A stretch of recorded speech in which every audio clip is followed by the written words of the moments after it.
I really didn't need to see that. Oh my God, wipe! This is why y'all dying in droves.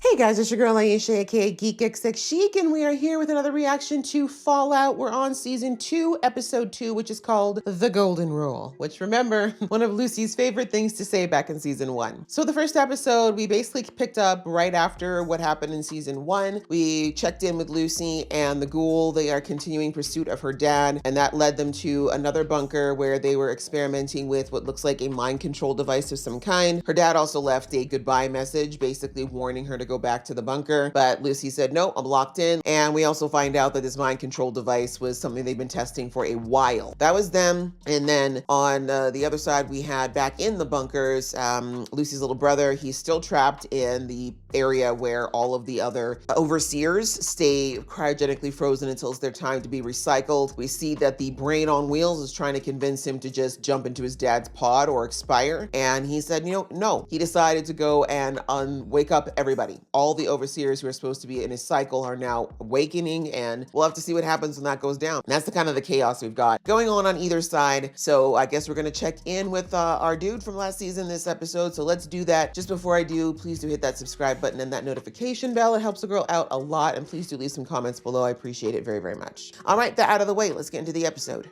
right now. Oh, Maximus flashback. I wonder if it was actually this nice in New California. I'm just looking like there's no haze. Doesn't seem to be any toxic anything, but he might be romanticizing the memory. That often happens. Who's this? Is this your papa? Ooh, his curls are popping. No trace of rats. Incredible. Wow, you just give it straight to your wife? You drink first. No one will ever have to worry about rationing again. We can grow more crops. I love smart people. As soon as you figure out how to push your baby out of your own ass. Damn! She said, once was enough for me. You know, having an only child has its benefits, but I'm also a strong proponent that it's very lonely. If you can manage to have two, even if you got to adopt another one, it's a good idea.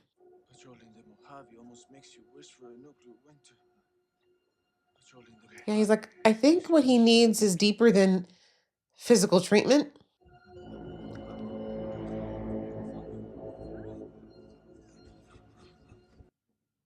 He explodes.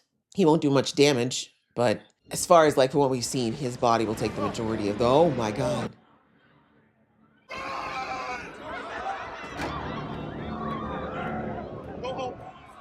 Homie gonna save them. Oh, homie really tried to. So much genius just blown up there because these people are selfish bastards. Not the first time it's happened in history, but geez Louise. I don't think it's ever the red wire, bro. Yeah, it's never the red wire, friend. And it's a nuke. Look, it's a nuclear warhead he put on there. Thank God his dad was smart and knew that that would shield him. I need you to stay in here. Okay, somebody's gonna come get you out, but I need you to eat and drink very slowly, okay? Don't be scared. It's safe in there. Don't be scared. You think he can't feel the fear radiating off of you? You're a good boy. And one day you will be a good man. With this whole goodbye message? Now listen, Why is it hitting me though? Oh my gosh. we did okay.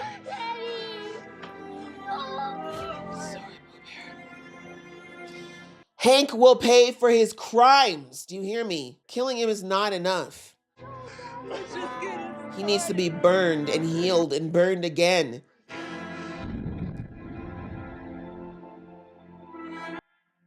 At least they were together. Yeah, no, Hank needs to suffer. He needs to be turned into a ghoul so he can be tortured for centuries. Don't. I don't give a damn. You don't give a damn. Put your baby up there. Okie dokie. Oh, that's where you got it from. Never. Thanks to Daddy. Guess he's fully part of the suit brigade now, huh? He didn't really have a choice but to accept the credit, though. I get it. Okay. You better show us that flexibility, girl. She said I was in the circus and that was her moment of glory, guys. Kudos to that actress. Look at the difference, hey? When he first was in one of those things, first one in one of these vertibirds, he was so scared, so bumbly. Last season changed him.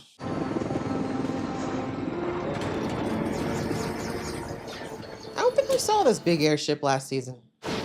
All hail that Maximus! He doesn't seem to be enjoying the glory, though.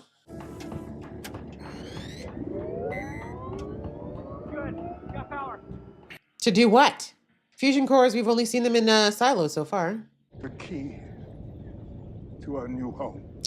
Just give me straight answers, old man. To unify them under one banner here, with the mightiest arsenal in history at our disposal. I actually think it's a weapon. Yeah. Nukes? In a playground? Okay, no, maybe they're satellites? Turbines. Turbines. Okay, that's a little scary. Well, now you have power. Oh, there's more. Area 51?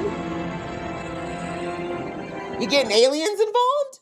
Will Smith about to pop out of... To make better this fallen world. I don't trust your definition of that at all, or anything that's called the Brotherhood. My son. Ew. No, his dad was a good man, from what we saw. Oh, Maximus. I ain't gonna judge you too hard. You've been through a lot, kiddo. Having a father figure would mean a lot. Any parental figure would mean a lot. And again, last season, he was the bottom of the barrel, so... Water. Why should he share it with you? You were very, very greedy with yours last season. I'm guessing not. Life's put him through some stuff. One thing I wouldn't count on is him appreciating the kind of person you've become. He really don't care what his ex-wife thinks, but his daughter. He's listening to her, though, and not just snapping at her. Charles Dickens actually wrote a whole book about it if you're interested. Nope. And Ghost, he was pretty much Well, right. Lucy, he's probably extended kindness a lot over his 100 years, and it's probably backfired more than once, unfortunately. A hospital? I think it's coming from inside. He don't care. Just gonna let someone die while I listen to him scream. He's like, but that's half the fun. Been screaming for 200 fucking years. Yeah, he's a little desensitized. I was just like you. Stupid. Naive and stupid are not the same thing. Of course you're going to follow her, so stop it. It's probably a scam, though. Most likely a trap. But Lucy, I don't want her to lose her kind nature. Okay, you're clearly very healthy, man, because you got a real big voice. We need medicine. We? I got one stim pack left, okay? Well, that would be a profound misallocation of resources. Probably. But Let me help you up there, cowboy. I kind of knew he was going to do that. But you did lead us to dinner. I keep forgetting he's a cannibal. No, not her too. She just used her stim pack, bro. Don't do that. Is he sick? That's what you get for eating people, you weirdo. Maybe you should have checked before you just ate. But from the looks of things, that other guy was actually beyond saving, unfortunately. Who? Well, why didn't you start with that? We could have hustled your ass out of there. Instead, you're sitting there talking about, please help me. Oh, yikes. Oh, God. Oh, God. Yikes. No to scorpions. Get pinned. Oh, God. There's a bunch of them, aren't there? Is there like a giant mama bear one? Dog meat said, I'm out, bitch. He's like, I didn't want to come here in the first place. There's the mama bear. You just kill your babies. Oh, never mind. He ain't that attached to him. Okay, this hoe could have told us there was a giant lobster up in here. Hey, Lucy kind of nasty with that pan, though.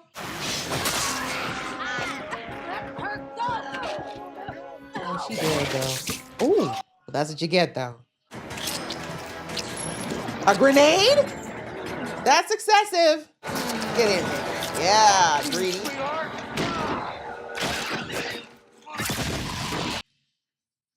But you got stabbed anyway. How does that affect the ghoul? Give me your stim back. She's gonna give it. Help me. What do you do? Does he deserve it? No. Technically, no. You kind of earned that ghoul. Get you home to your people, okay? I don't know. She got stabbed multiple times. Motherfucker. Which is why, when I get her home, I'll come back for you. Give you a little time to think about the consequences of your actions. Okay, parent him, Lucy. I don't trust her, by the way, at all, unfortunately. Lucy keeps forgetting she knows very little about the surface, but like I've said multiple times, I don't want her to lose her kind spirit. Wake up, everybody! Get back to work, hoes. Morning, everyone. Team meeting. First of all, y'all. Second of all, you help me get the hell out of here. Should I be able to see by now? Relax, Claudia. There's been a change of plans, obviously. Try and explain. If they thought everyone at once, that must mean it's Reclamation Day. You're gonna have to get control of this real quick, kid. We need to figure out a way to get out of here. Together. Get out of here. Wait. You're saying we're trapped? She still can't see? Oh. Yeah, okay. We got panickers. We got panickers! Someone ate all the crackers from my welcoming kit. We're all gonna Bastards! die. We're all gonna die. That was him. Come on, bro. Get your leadership skills on. Oh. It's craving some eggs or... Oh. What did the mouse do? And also, okay. Oh, he about to test the hell out of that poor thing. I'm against animal testing. All the more reason for you to die painfully.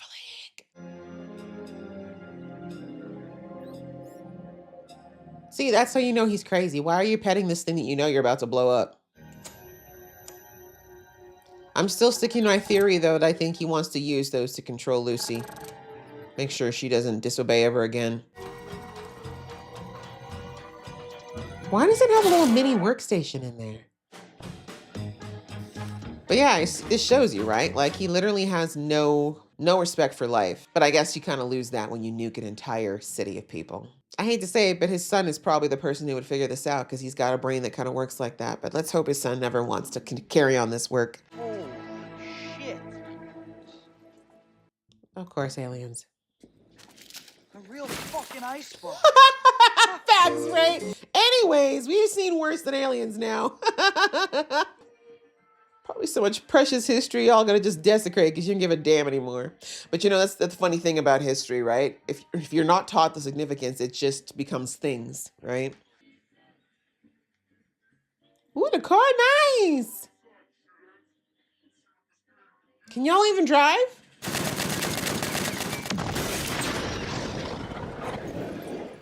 Oh, that hurt a little. I'm not even a car person. But that explains, like I said, if you're not taught the significance of things, you don't care, right? Somewhere a car collector just had a heart attack. What do you think we'll do with it? Destroy everything. Exactly. Why do you do that? Wash my It's face? important. Everyone should do that. Once in a while, God. Self-discipline, generosity, valor. And not smelling really bad. Really bad, yeah. Washing is good. The fact that he had to ask. That's just basic survival skills. You need to wash. It's always gonna get dirty again. Doesn't mean you shouldn't clean it, The Brotherhood is as good as it gets. I'm just trying to make it better. is it? It couldn't have been all bad out there. You met that girl, Hmm. She left. and maybe she's still out there. She had her I have reasons. duties here. He has abandonment issues. It's a long story. Max, the Commonwealth isn't going to let him seize power without a war. Is that what you want? I don't think Max was really thinking it with his head right now. If the Brotherhood can keep history from repeating itself, then my job is to help them do that. I kind of somewhat see where he's coming from. I really didn't need to see that. Oh my God, wipe! This is why y'all dying in droves. To all who've traveled from afar for this most auspicious Oh God, meeting. stop using big words that half these people do not understand. Thanks to the efforts of the knights of our chapter, the axis of power has shifted in the Brotherhood. Where the hell is the Commonwealth, Quintus? Thank you. Stop talking so damn much. They would take the relic and give us nothing in return. You ain't wrong about Does that. that seem fair to you? But they probably understand way more of it than you do. Would lead to civil war. With the Commonwealth. They kicked our fucking asses. He's not the guy you want in a war.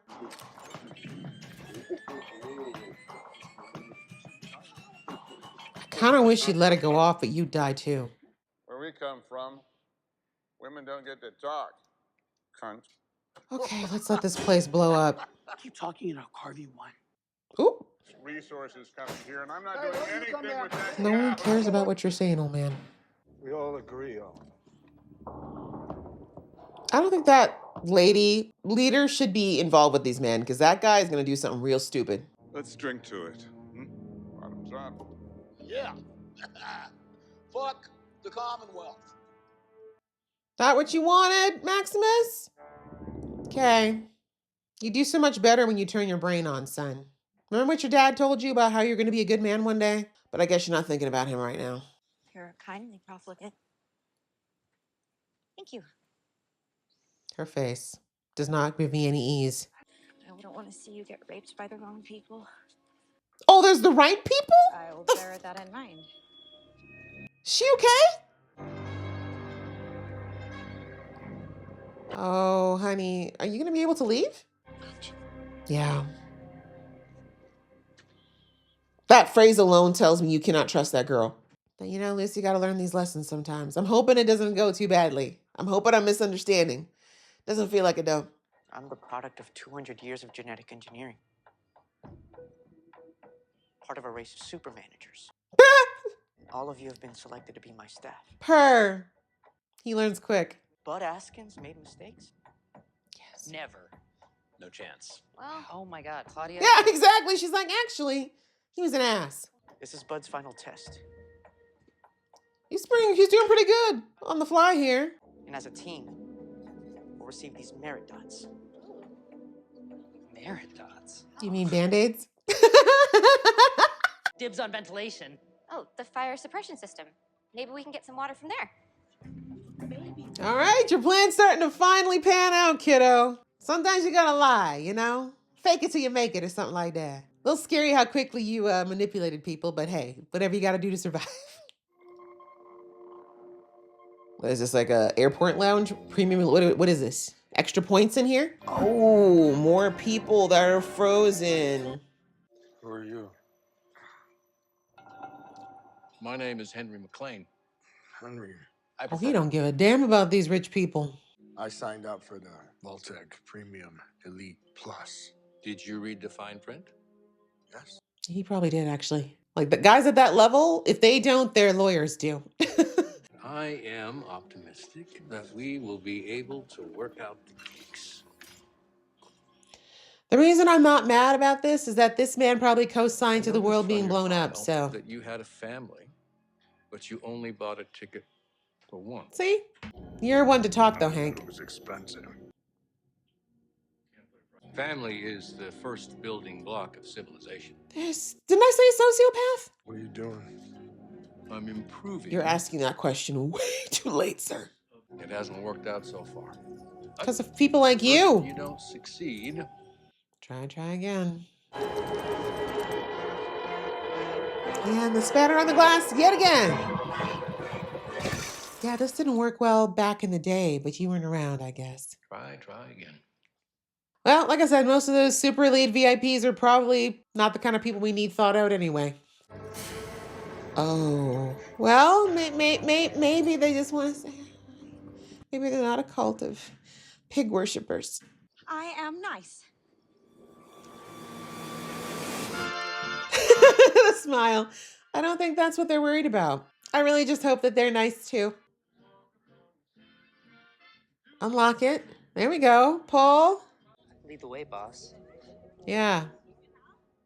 You got to keep going with it, sir. You did such a good job with the act. You got to follow through. Worst that could happen, you end up in a huge ventilation fan that chops you up like liver. There you go, buddy. There you go.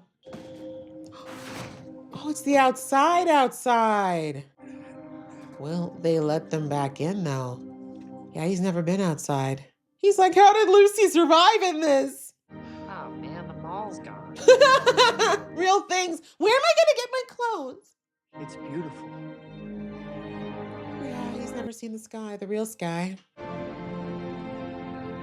Don't wander too far, kiddo. The air's not clean. Well, I guess time for adventure. Who's that? How do you even feel that punch? You the one who killed that NCR bitch? Who? Mold over?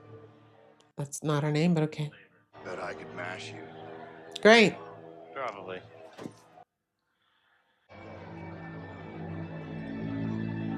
Really? I was like, yeah, get your ass beat for the cause. No armor. Bareback. Ew. All right, feel better now? Great. You mashed me. Can I go home now? You said this is where the right place to be? The safest place to be, Maximus? Again? Sure. Cheap shots. 1,000%. Yeah, that's their king. This is exactly what your friend was trying to warn you about.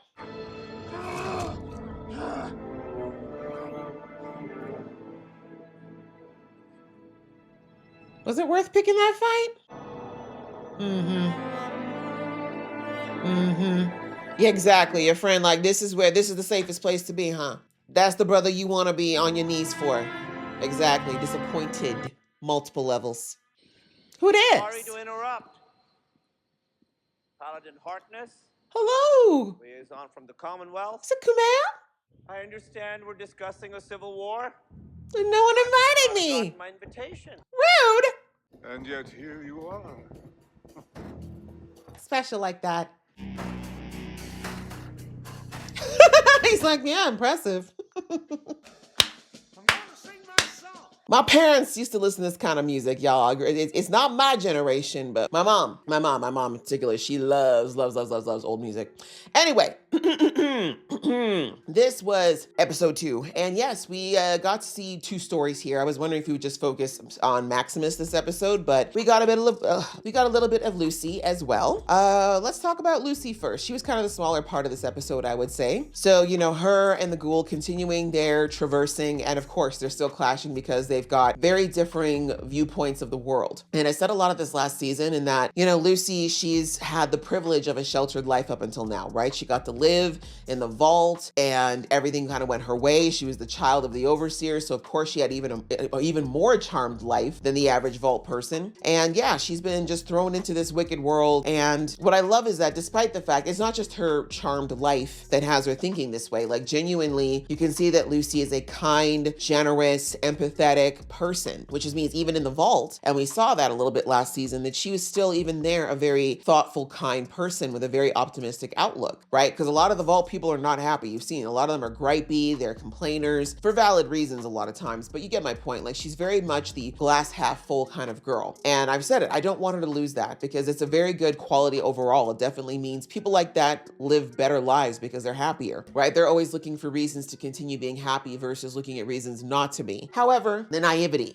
She doesn't really know this world. I know she thinks that because she survived the surface now for, I guess it'd be maybe a month or so, that she's, you know, oh, I'm wizened. Look how many times I've survived. But really, half of that was luck. The other half was that people who've been on the surface for much longer protected her, right? And as I said, I know I don't want her to get cynical. I don't want her to start distrusting everybody. I don't want her to think that everyone she comes up or rolls up on is a bad person. But at the same time, I need her to start recognizing that she doesn't understand everything. And that even though, yes, the golden rule in its theory is absolutely something to live by, it doesn't mean that you should be overly trusting. It also doesn't mean you shouldn't be cautious, right? And I feel like Lucy's not cautious enough at this point. She just assumes that everyone's innately going to do right. And that'd be wonderful. And the fact is, yes, the vast majority of people do want to do right or are not interested in doing wrong, but she's not in an average world, right? And I think that Fallout's always, they've kind of like tangled with the idea idea that any humanity that's left on the surface for the most part, especially if they haven't found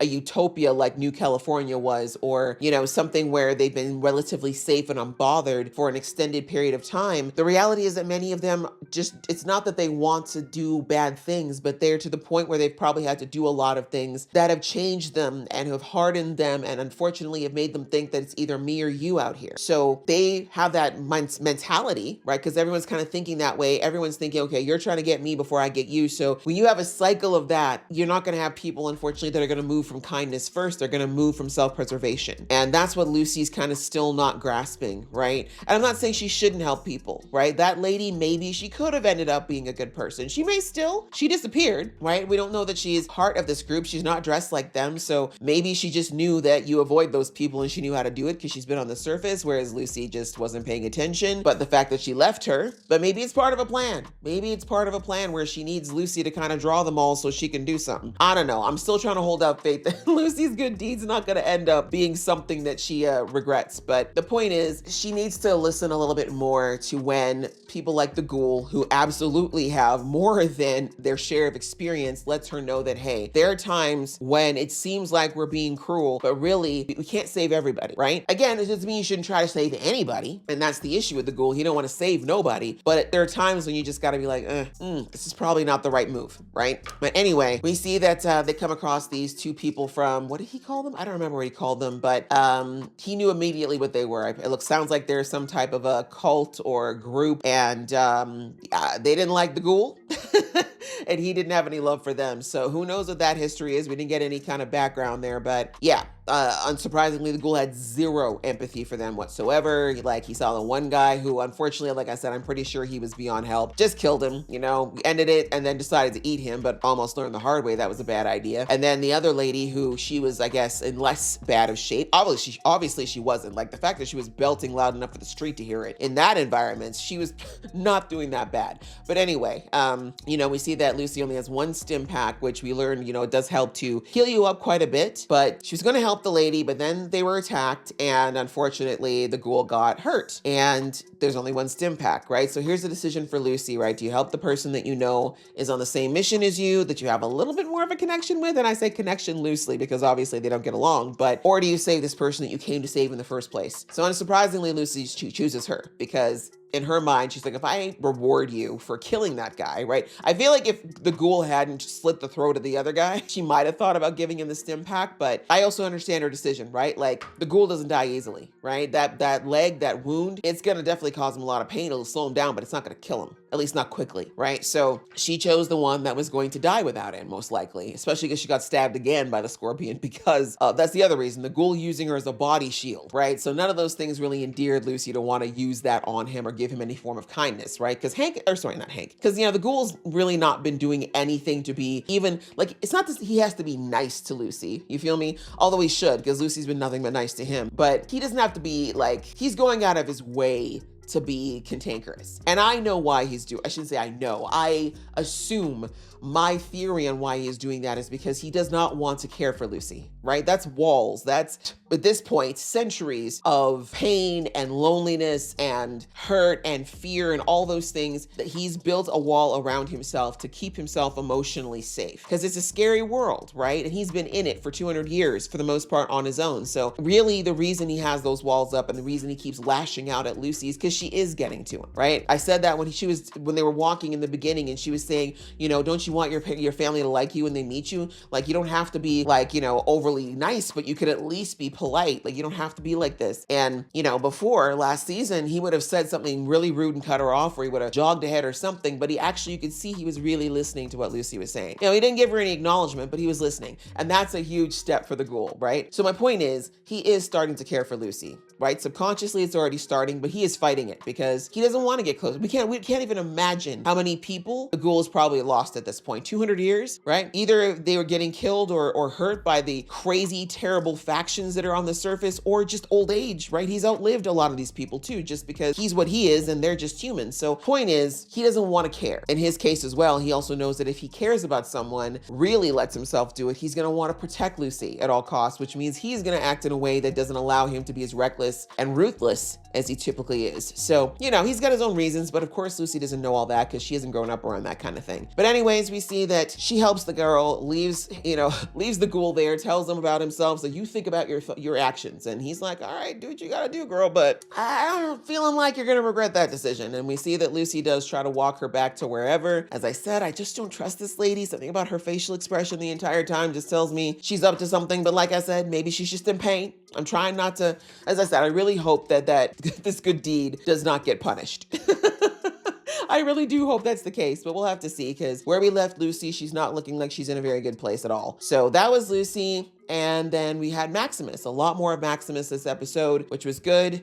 We see that he's just kind of emotionally shut down, right? After what happened in the finale of season 1, he's still very much taking in this information. He's reeling. I'm trying to remember. I have to go back and watch. I can't remember if he discovered that it was Lucy's dad. Yeah, he does know, right? Yeah, he knows that Lucy's dad's the one who nuked his whole family, right? So obviously I don't think he blames Lucy, but that's a lot to take in, right? And to realize that what happened was like a very targeted, somewhat needless destruction of his entire world. And it's all the more heartbreaking when we got the flashback, as we really haven't seen much flashbacks of Maximus outside of, we saw him come out of the fridge, we saw that he was wandering, and then we see that the Brotherhood found him. That's pretty much all we saw. But now we actually got to see what New California really looked like in its prime, the life he had. He had 2 loving parents, a dad that was very much looks like he was a bit of an engineering genius. His mom seemed sweet enough. The community was really nice. Like, he was living a really good, peaceful life with a nice future, and just snatched. Just like that. And like I said, those final moments with his parents, like, that's heartbreaking. I'm glad he got it. Like, a lot of people don't even get something like that, but it was all the more heartbreaking as, he,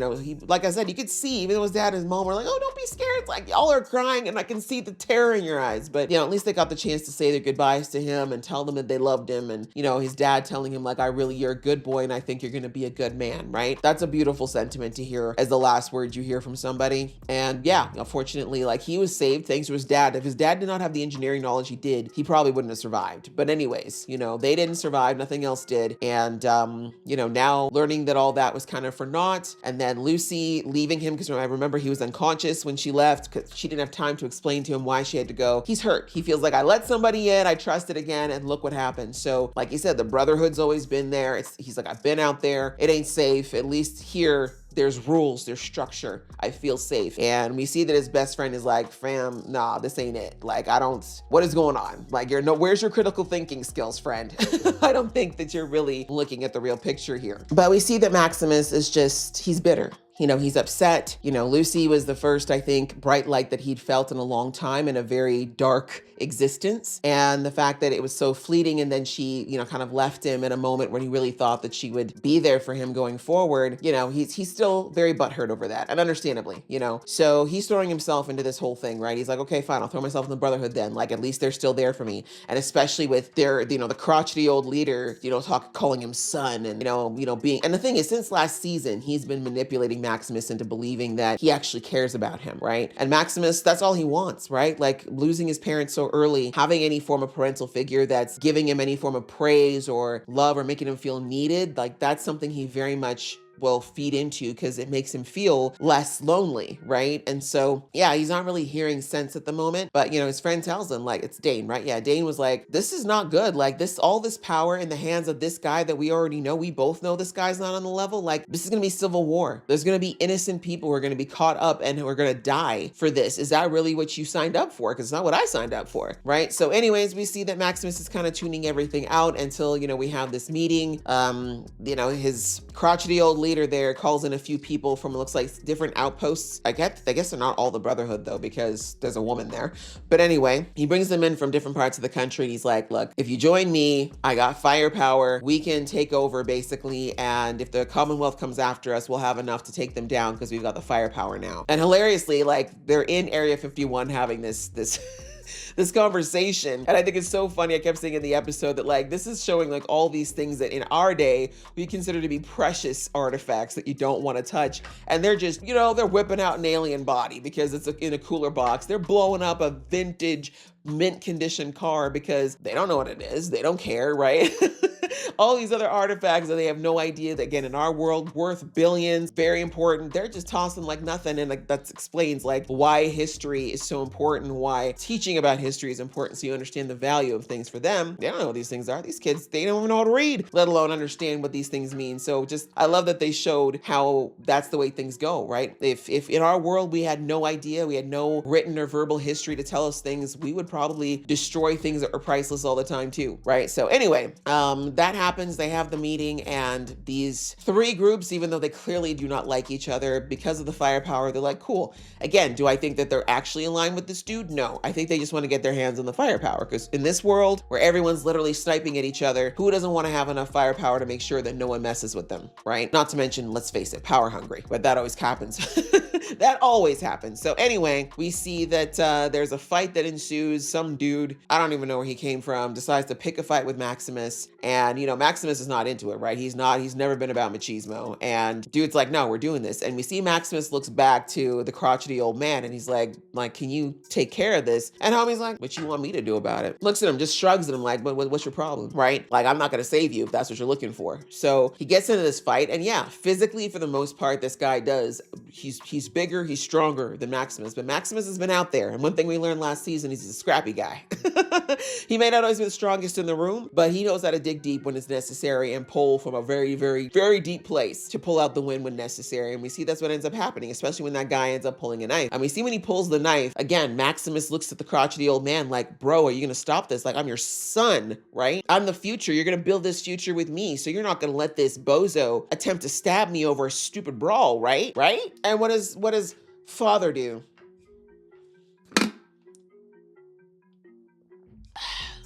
Y'all hear something? That's basically what happened. He was just like, not a problem for me. You died today. Oh, well, right? If in that moment, Maximus hasn't figured out that you're replaceable to him, sir, he'll just throw another person in that suit and tell him the same speech he told you, and we move forward. You've done nothing special, right? Of course, Maximus has a lot of information that this guy does not know, that he's held to himself. But as it stands, I hope Maximus recognizes now that that man does not care at all about him, right? He's expendable. He's just a cog in the wheel. He don't care. So that's what his friend was trying to tell him. And when he finally did win that battle with, killing a man who did not need killing, but I mean, maybe he did, but you get my point. Like a useless death here, right? You see Dane looking at him in that ring, and Dane's like, this is what you fighting for? That's the man who's your daddy? You're letting that man be your daddy? You're letting that man son you? This is what you want?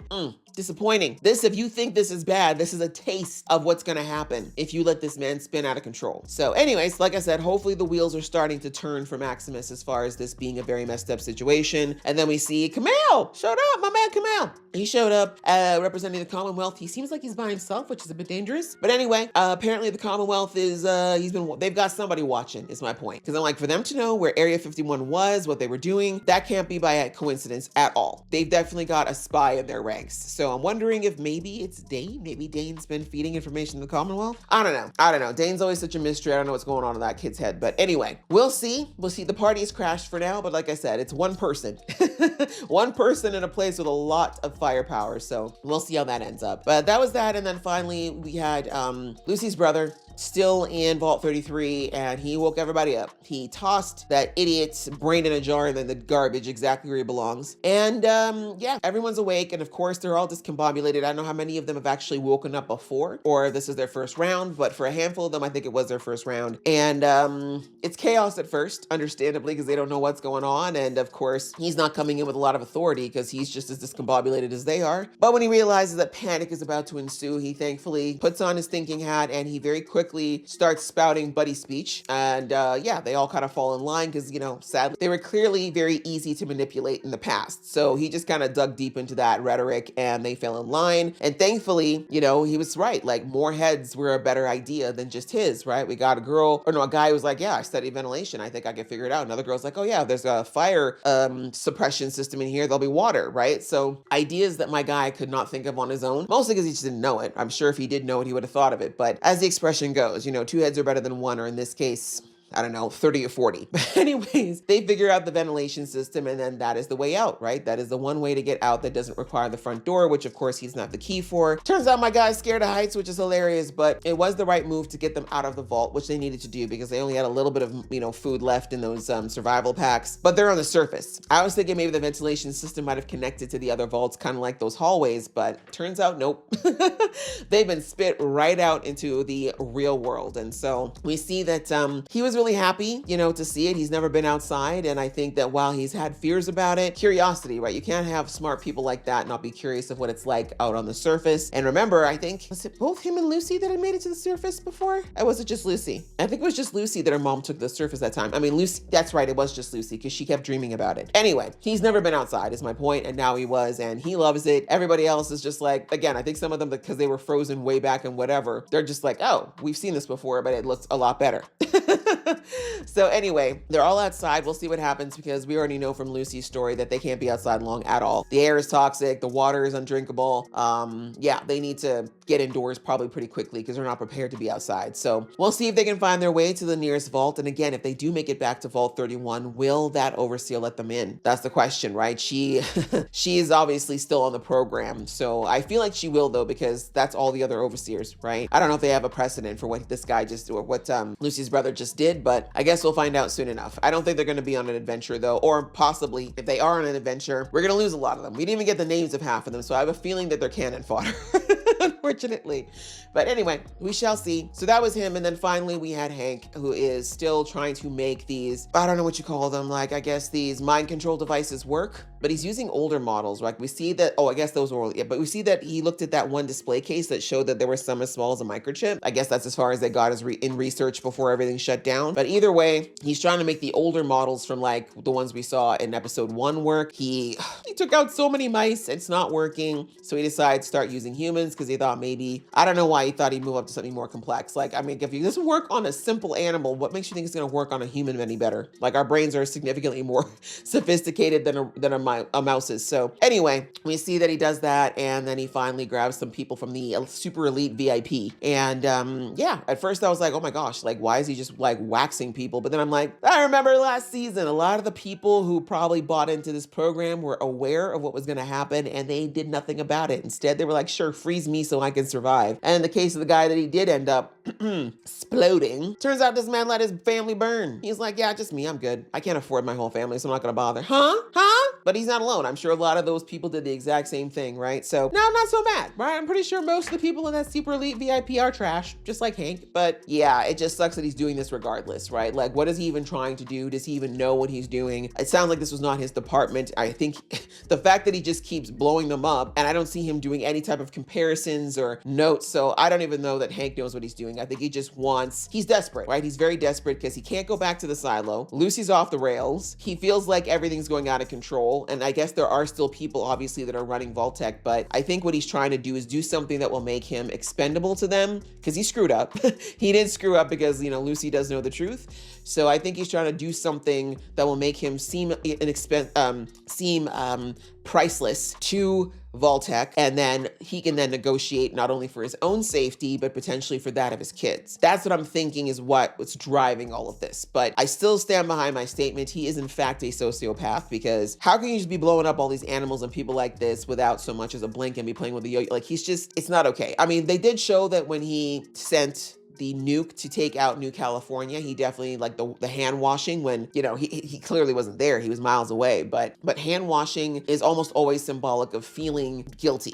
Right? The hand washing of, the blood that never comes off your hands, right? He didn't have any actual literal blood in this case, but he knew he had taken out so many people. He knew that he had effectively, at least he believed at that time, taken out his own wife. So, there was a element of guilt at least back then. And then the looking in the mirror, like did I really do that? But then we see almost as quickly as it came, it was, back, fake smile. Let's go play with the kids, right? So I don't think he's all you know, evil. I say sociopath. That's probably not true, guys. I'm sorry. I'll take it back. He's more of a psychopath at this point. Sociopaths don't really have genuine emotions. I do believe he loves his children. I do think that he loved his children. I do think he loved his wife as well, but he's just so locked into, I've done all these things and I'm right. I have to be right, that he's willing to just the fact that he can just turn them off to do what he's doing right now is where I'm like, we're not okay up there. There's no saving Hank. I hate to say it. There's no saving him. He's got to go.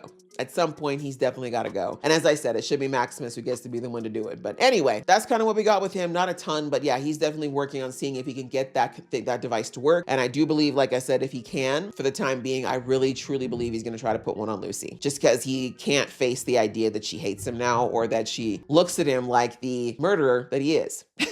Quite frankly. So anyway, it was a packed episode. Definitely enjoyed that one. I hope you guys enjoyed watching along. If you did, please show some love, and I'll see you in the next one.